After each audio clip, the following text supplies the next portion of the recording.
us all together. Lord, we gather in your name as children of a sovereign God. Forever we proclaim, to God be all glory. Well, good afternoon. It is Monday, July 7th, 2025. Welcome to episode 373 of The Thinking Theologian as we continue our journey through the scriptures. Getting close to being done with the book of Psalms.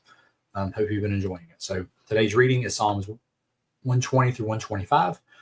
The title of today is The Maker of Heaven and Earth. The focal scripture is in Psalms 121, verse 2, and this is what it says.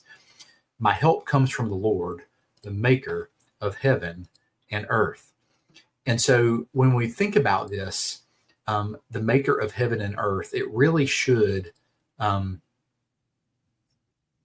into perspective our worldview. I'm trying to make sure I'm wording that right, our worldview, because it really does make a difference. And our worldview will help us in how we're going to approach the topic of today of looking for help. And so where do you look for help when life gets difficult? There are people who look to books and knowledge. Other people look to friends and family. Still others look to the stars and mystics to help them when things go sideways. They'll look to astrology and stars and palm readers or things like that. Even believers will do that.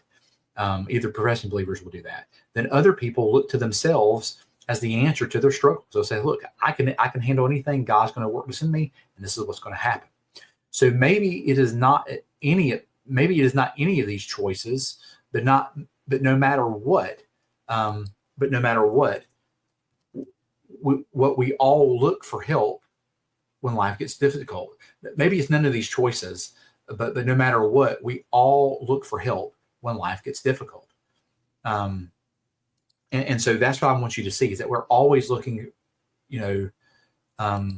we're always looking for help. I'm trying to make sure I worded that right. That sentence seemed kind of strange, but I just wasn't saying it correctly.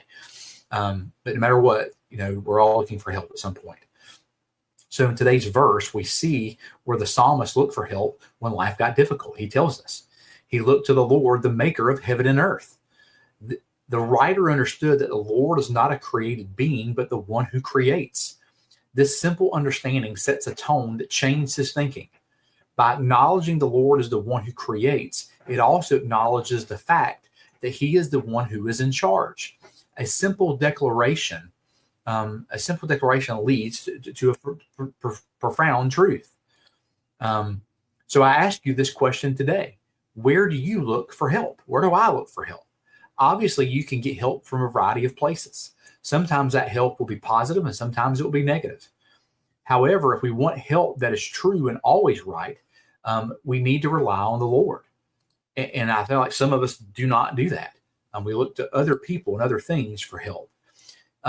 He is the maker of everything, and he knows us better than anyone else that we'll ever encounter. So even though we may go to family and friends and people we've known for years, they fail in comparison to how the Lord knows us on an individual basis. And he gives us help that we need in ways that we need it. And he touches our soul in ways that nobody else can.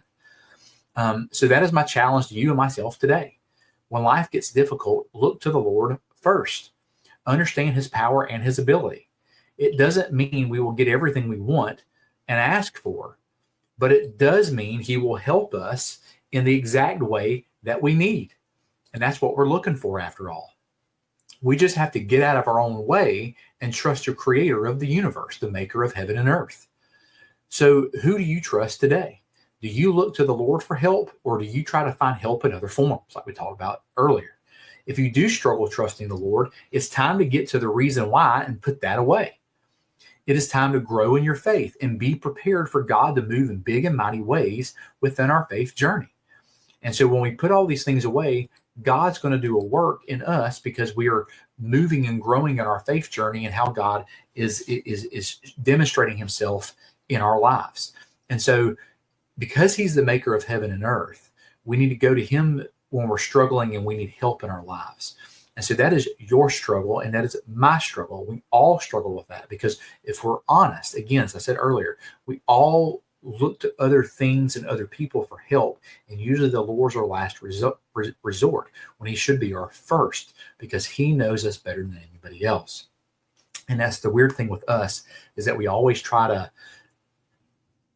do things that kind of, we say we love and honor God, but yet sometimes our actions do not demonstrate our faith and trust in who he is and how he's going to work and how he's going to move. And so today, if you're struggling, I want you to think about the creator of the universe. And if he can create the universe and he can do all that we know he has done and how he's put everything in motion, our troubles when times are difficult and him giving us help in our life circumstances, even though to us they are big deals, to him, they are nothing compared to what he's already done. And that's where we need to be encouraged today. So thank you for being with us today. Tomorrow we're going to be in Psalms 126 to 132. Rely on the maker of heaven and earth today, because it will make a difference. And this is a process that I'm learning also. So sometimes I trust in myself and my knowledge too much and don't trust in the creator of heaven and earth. So thank you for being with us today. Have a good day, and I will